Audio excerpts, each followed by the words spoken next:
Baik, selamat sore. Kita lanjutkan materi terkait mata kuliah metodologi penelitian sosial.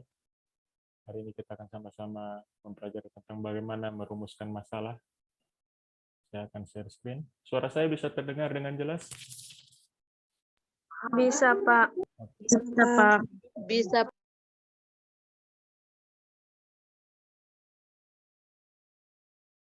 Bisa terlihat di layar? Presentasinya sudah terlihat di layar? Bisa, Pak. Sudah, Pak.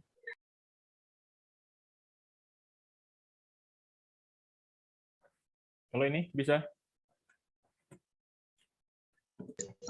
Tidak bisa.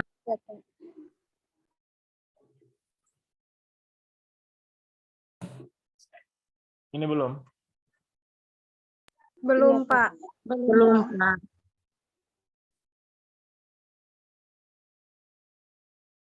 Kalau ini bisa?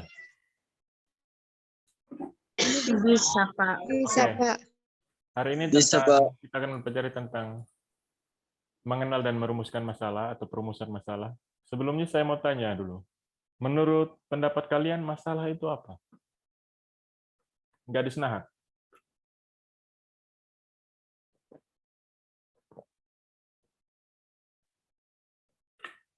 Saya mau dengar pendapatnya Gadis. Gadis, masalah itu apa?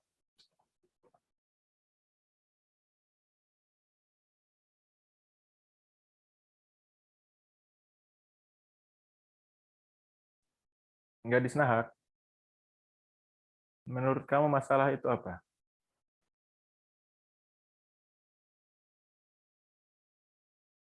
Di unmute dulu baru bicara.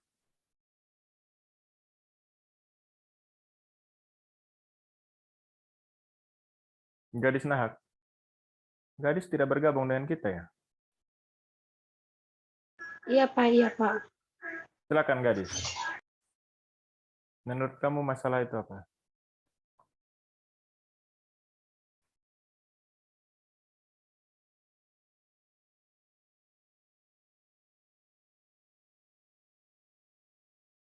Atau ada yang mau berpendapat? Sepertinya Gadis tidak bersama-sama dengan kita.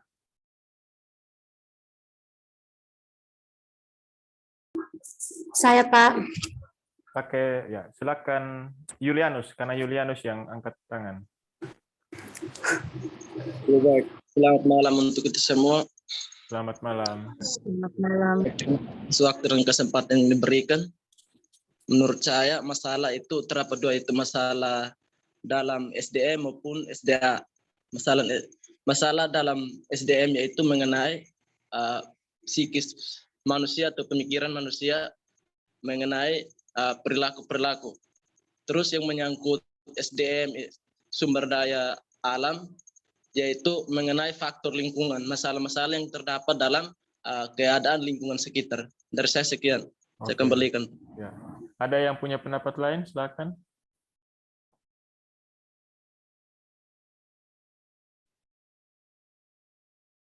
Silakan angkat tangan. Saya mau dengar atau mau tahu pendapat kalian terkait apa itu masalah. Sebelum kita kenali masalah itu yang mana. Jadi pendapat kalian dulu. Silakan Angelina Naimno. Baik, terima kasih. Selamat malam untuk kita semua.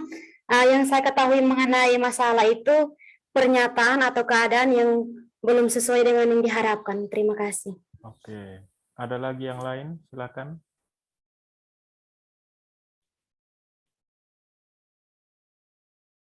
Silakan, ayo. Yang mau berpendapat tentang masalah. Atau selain dua orang ini tidak semua hidupnya tidak bebas dari masalah. Ini sepertinya Hermandus ini bebas dari masalah hidupnya. Tidak pernah punya masalah.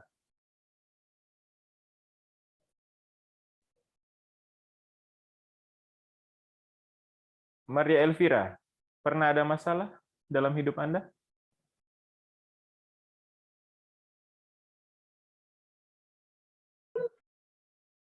Maria Elvira Abuk. Pernah, Pak. Pernah. Coba ceritakan salah satu masalah yang Anda alami.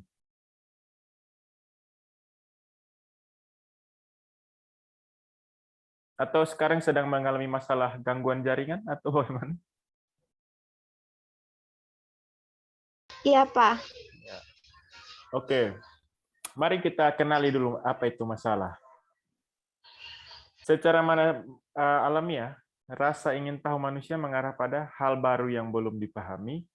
Yang kedua itu mengapa sesuatu tidak berlangsung sebagaimana mestinya. Nah, ini sama dengan tadi yang disampaikan oleh Angelina Naimno. Bagaimana Angelina? Coba pendapat kamu bagaimana tadi? Yang saya ketahui mengenai masalah tadi itu, Pak, itu pernyataan atau keadaan yang belum sesuai dengan yang diharapkan. Iya. Jadi tolong turunkan tangan kamu, Angelina. Jadi hal baru. Misalnya begini, kalian itu percaya tidak bahwa di luar kehidupan manusia di bumi ini ada kehidupan asing seperti yang di film-film itu? Ada alien, ada UFO, dan lain-lain. Percaya atau tidak? Saya mau dengar pendapatnya Felicitas. Percaya tidak kalau di luar bumi ini ada kehidupan?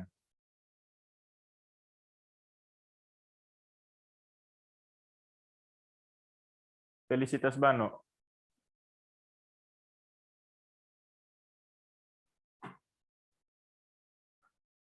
Felicitas Bano, bisa dengar suara saya?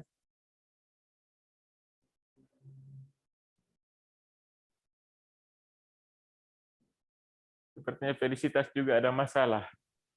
Oh, Felicitas.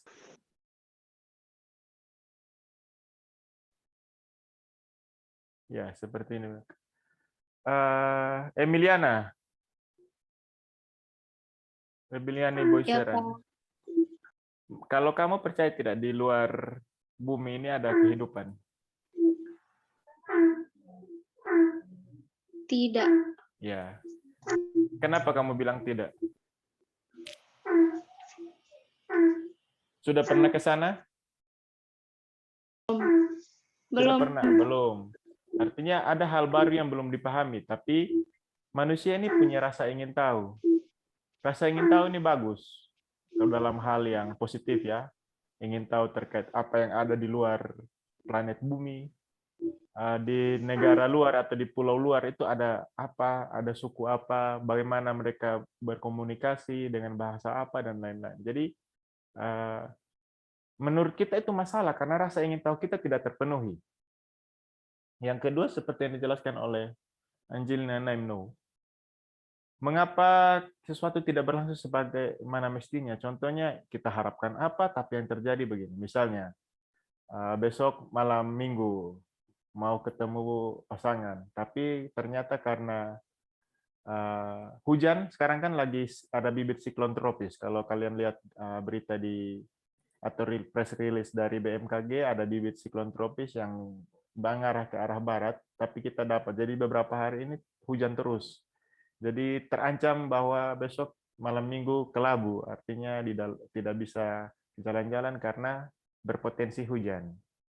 Nah, itu harapan. Nah, kalau dalam dunia pertanian, contohnya begini yang sering saya katakan.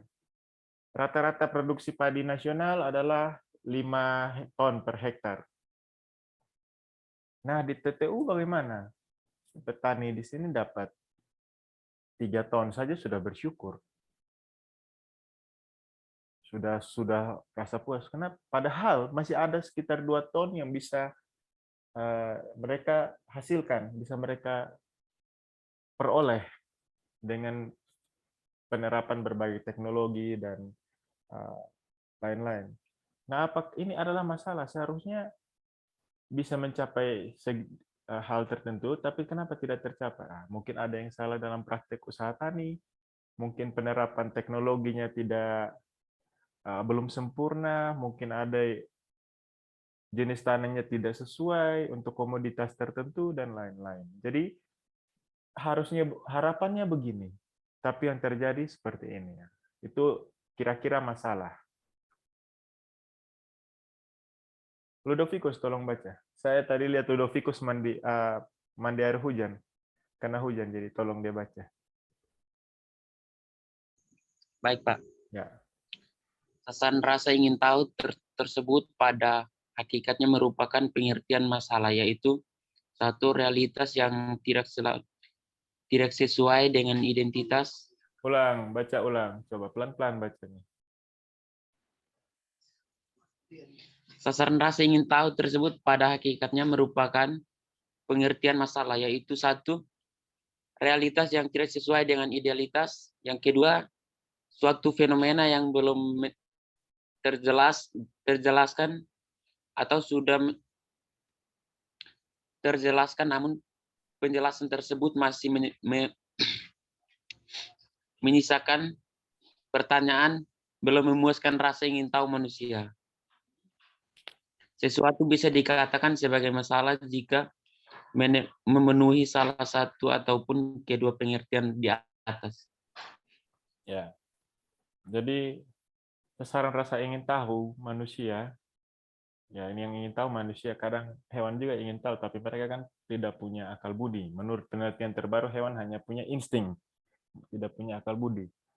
Yang pertama, realitas yang tidak sesuai dengan idealitas. Nah, kenyataan IPK saya atau nilai saya dapat D. Saya maunya dapat A. Waktu dicek, ternyata memang hasil ujian saya tidak memenuhi. Sehingga itu menjadi masalah. Kenapa? Saya merasa diri saya sudah melaksanakan tugas dan memenuhi semua kewajiban, tetapi ternyata setelah di compare atau dibandingkan dengan hasil ujian dan tugas-tugas saya tidak memenuhi harapan. Nah, itu jadi masalah. Suatu fenomena yang belum terjelaskan, contohnya begini. Sama-sama pelihara tanaman tomat. Tapi kenapa di petani A produksinya lebih tinggi daripada petani B? Oh, ternyata petani A ini menggunakan pupuk dan dia merawat tanamannya itu seperti iklan-iklan itu, seperti anak sendiri. Sehingga tanamannya menjadi tanaman yang subur dan menghasilkan produksi yang lebih banyak. Atau bisa juga, saya sudah perlakuannya sama persis dengan petani teman A, atau sesuai dengan penyuluh, instruksi atau arahan dari penyuluh. Kenapa? Nah, itu. Kita masih harus lihat ke dalam, oh ternyata varietasnya tidak cocok dengan lokasi, mungkin ketinggian tanah, ketinggian lahan kebun, jenis tanah, dan lain-lain. Jadi masalah itu intinya kalau belum memuaskan rasa ingin tahu itu masih menjadi masalah. Ada yang sudah punya masalah penelitian? Coba diutarakan masalahnya apa supaya kita bisa lihat sama-sama. Yang sudah mungkin ada rencana mengajukan proposal, silakan. Ada yang sudah punya bisa disebutkan supaya kita sama-sama lihat. Boleh angkat tangan coba? Atau kalian belum ada yang punya draft proposal? Oke, Angelina Naimno, coba. Baik, sesuai dengan rumusan masalah yang saya temui di penelitian saya terkait tingkat antusiasme masyarakat tani dalam mengikuti kegiatan penyuluhan. Di situ saya menyimpulkan rumusan masalahnya mengenai untuk mengkaji tingkat partisipasi atau kegiatan keaktifan petani di Kecamatan Bikomi Tengah. Terima kasih. Oke. Itu mungkin tujuan ya. Kalau masalah itu biasanya ada kata tanya. Bagaimana, berapa, siapa, apa, mengapa. 5W 1H lah, begitu. What, when, who, where, why, and how, begitu.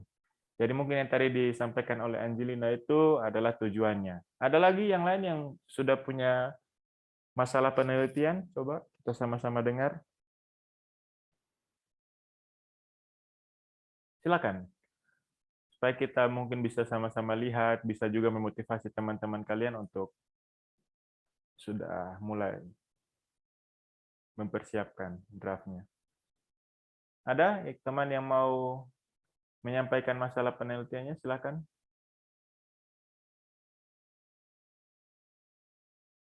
Saya, Pak. Oke, silakan Francisca. Baik, terima kasih atas waktu dan kesempatan yang diberikan kepada saya. Jadi sesuai dengan judul saya, tingkat partisipasi petani masyarakat, tingkat partisipasi petani. Nah, di sini yang menjadi rumusan masalah, yang pertama itu bagaimana tingkat partisipasi petani dalam mengikuti kegiatan penyuluhan. Yang kedua itu mengenai faktor-faktor apa yang mempengaruhi tingkat partisipasi petani, dan yang ketiga itu mengenai bagaimana produktivitas. Terima Oke. kasih. Bagaimana produktivitas petani yang mengikuti penyuluhan, begitu? Atau bagaimana produktivitas apa? Maksudnya bagaimana tingkat produktivitas yang mempengaruhi aduh, minta maaf Pak, saya lupa. Oke, tidak apa-apa. Oke, kita lihat tadi. Jadi dengan Angelina hampir mirip. Jadi partisipasi dalam mengikuti penyuluhan. Mungkin ada masalah bahwa petani malas ikut penyuluhan, atau petani tidak tertarik dengan kegiatan penyuluhan. Setelah itu, faktor-faktor apa saja? Apakah yang mempengaruhi petani mau ikut penyuluhan atau tidak mau ikut? Nah, itu bisa nanti dielaborasi dengan data dan juga teknik-teknik penelitian yang lainnya. Ada lagi yang mau membagikan masalah penelitiannya?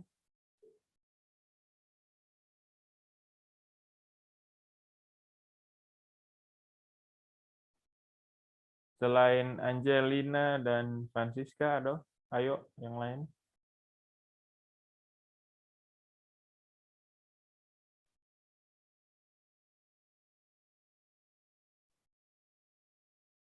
Oke, kalau tidak ada kita lanjut. Oke. Kita masuk kepada masalah ilmiah.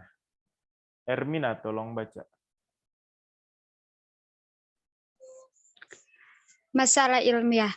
Namun terdapat banyak masalah dalam kehidupan manusia yang tidak bisa dijawab dengan 5 cara di atas.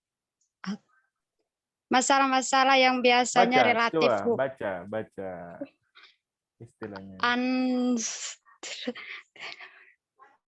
Unscientific methods.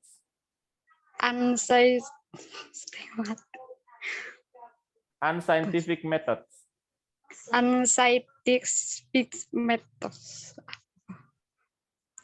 Masalah-masalah yang biasanya relatif rumit tersebut harus dijawab dengan scientific method. Scientific method, yaitu penelitian. Jadi penelitian adalah metode menjawab masalah ilmiah. Sebaliknya, masalah ilmiah harus dijawab dengan penelitian. Oke. Terima kasih. Kalau misalnya begini, siapa saya tanya coba?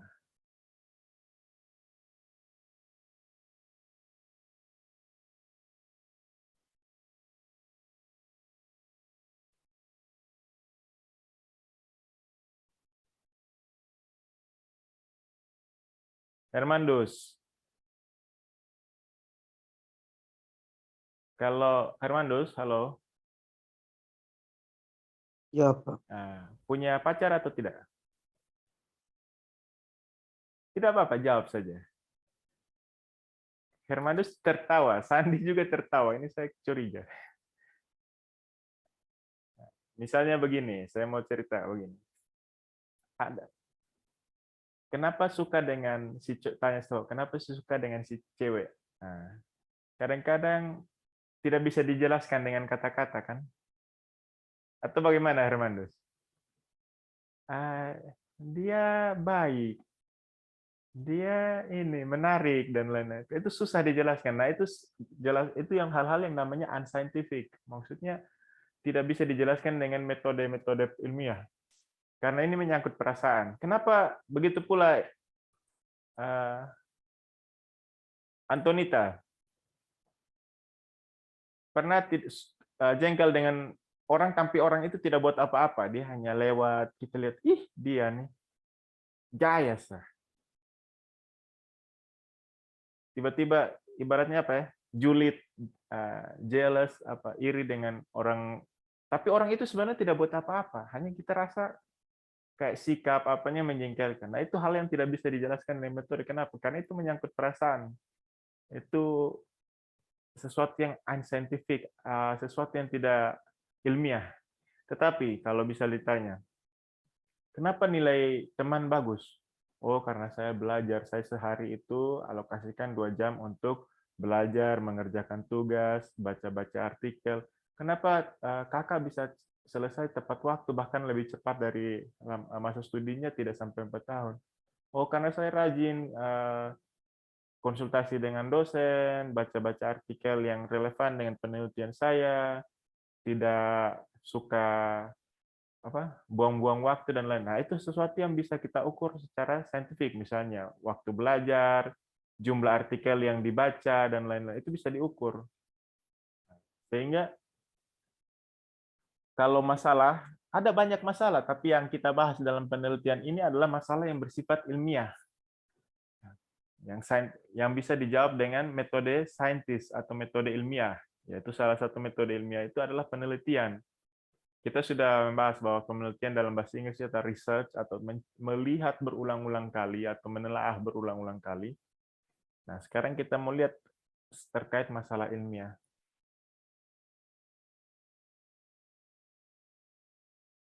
Ana Carolina Hugo, tolong baca.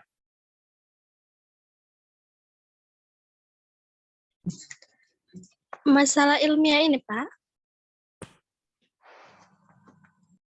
Sampai nanti. Ini.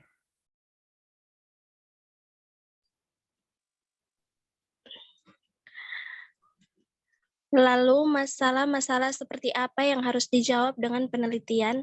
Ada 3 syarat yang harus dipenuhi. Yang pertama, baru, kedua penting, dan ketiga layak. Terima kasih. Ya, baru misalnya di lokasi itu belum pernah ada yang melakukan penelitian topik itu. Penting, apakah penelitian ini punya urgensi atau penting?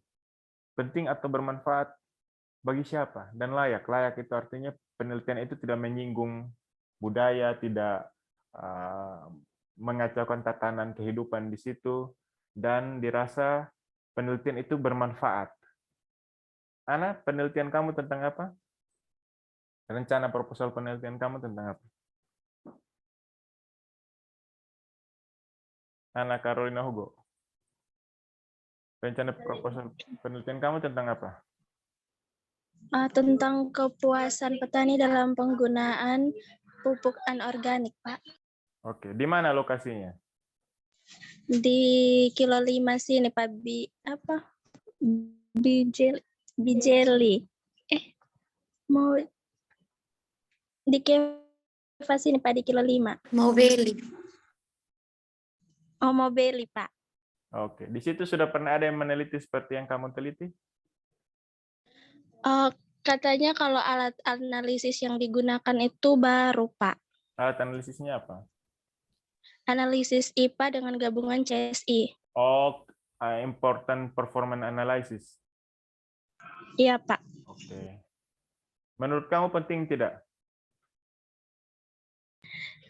Menurut saya penting karena dalam pertanian kita harus sampai ke tahap yang kepuasan, Pak. Karena kalau kita tidak puas berarti anggap saja kita tidak berhasil. Menurut kamu penelitian kamu itu layak atau tidak? Layak untuk masalah kamu itu layak untuk diteliti atau tidak? Layak, Pak. Karena?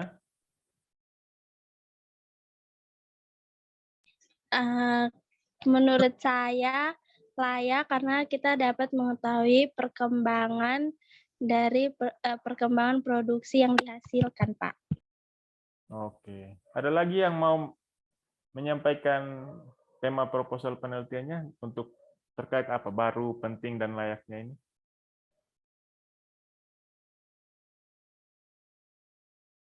Kebaruan itu biasa disebut novelty. Biasanya kebaruan itu kalau bukan lokasi, metode yang digunakan baru, atau objek penelitiannya juga baru. Begitu. Ada yang mau berbagi? Supaya teman-teman yang lain bisa ada gambaran.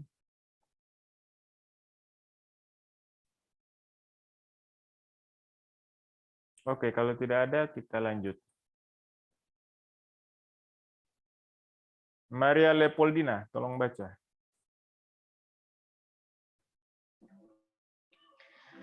Jadi penelitian adalah sebuah langkah-langkah. Jadi penelitian adalah sebuah langkah-langkah sistematis untuk menjawab masalah ilmiah. Yang kedua, maka masalah yang hendak dijawab dirumuskan secara jelas sejak awal. Yang ketiga, tujuan penelitian adalah untuk memberikan jawaban atas masalah tersebut. Yang keempat, keberhasilan penelitian diukur dari tercapai atau tidaknya tujuan. Yang kelima, metode penelitian adalah metode yang akan digunakan untuk menjawab masalah tersebut. Terima kasih. Jadi penelitian itu sebuah langkah sistematis. Sistematis itu artinya begini, runut. Mulai dari kita survei atau observasi, oh di sini ada masalah. Contohnya Ana tadi, apakah masyarakat atau petani puas dengan penggunaan pupuk anorganik?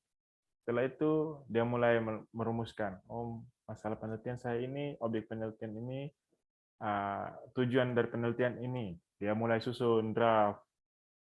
Setelah itu buat proposalnya diseminarkan. Diseminarkan itu tujuannya adalah untuk mendapatkan masukan terkait kelayakan tadi. Apakah metode yang digunakan cocok, apakah populasi dan sampelnya sesuai, tujuan penelitiannya sesuai.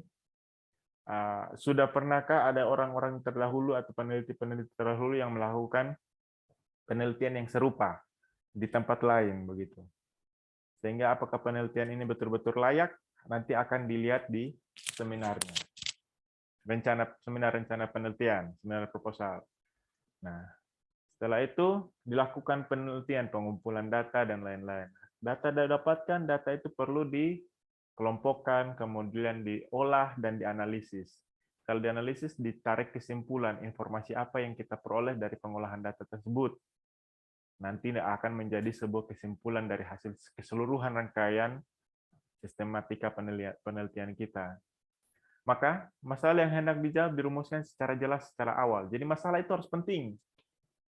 Harus yang betul-betul baru, penting, dan layak. Jadi itu penekanannya bahwa masalah itu harus baru, penting, dan layak seperti pada slide sebelumnya ini. Jangan masalah kita yang sudah lama. Seperti saya sekarang, kalau mahasiswa datang di saya dan bilang, Pak, saya mau penelitian tentang analisis pendapatan. Analisis pendapatan itu penting, tetapi bukan sesuatu yang baru. Mau hitung kelayakan finansial, analisis pendapatan. Mau hitung nilai tambah, juga analisis pendapatan. Tetapi kita mencari sesuatu yang baru, supaya tulisan-tulisan atau karya-karya penelitian di program studi kita itu semakin bervariasi dan semakin layak untuk dibaca adik-adik kalian, layak untuk dipublikasikan.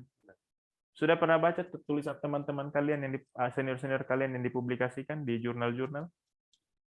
Sekarang kita dulu mungkin masih di jurnal Agrimor, tapi sekarang sudah banyak yang dipublikasikan, bahkan dosen-dosen menjadi koresponden untuk membantu mempublikasikan tulisan-tulisan. Kalau tertarik baca, silakan buka Google Cendekia. Tahu cara buka Google Cendekia, Google Scholar? Tahu, Pak. Ketik saja nama dosen-dosen agribisnis di situ. Nanti kalian lihat publikasi-publikasi mereka, sudah di mana saja, diterbitkan di jurnal-jurnal di mana saja. Itu bagus untuk supaya kalian bisa dapat referensi. Oh, kalau saya mau tema ini, saya bisa berkomunikasi dengan dosen siapa, begitu. Yang ketiga, tujuan penelitian adalah untuk memberikan jawaban atas masalah. Nah, tadi yang disampaikan oleh Angelina itu tujuan. Kalau masalah itu selalu ada kata tanya yang mengawali. Keberhasilan penelitian diukur dari tercapainya atau tidaknya tujuan. Jadi tujuan itu terjawab tidak. Kalau tadi mencari faktor-faktor, kita tahu faktor-faktornya atau tidak. Bagaimana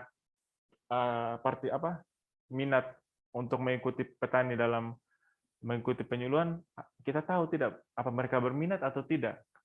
Tadi kepuasan terhadap pupuk anorganik yang disampaikan oleh Ana, apakah petani puas atau tidak? Nah, itu nanti akan dijawab dalam hasil dan pembahasan kalian. Sehingga nanti akan muncul di kesimpulan, petani puas atau tidak, petani mau berpartisipasi dalam penyuluhan atau tidak. Setelah itu, metode penelitian adalah metode pengamatan yang akan digunakan untuk menjawab masalah tersebut. Jadi nanti akan ada banyak metode, mulai dari deskriptif, metode deskriptif kualitatif, deskriptif kuantitatif, dan lain-lain. Oke, kita stop dulu. Nanti saya bagikan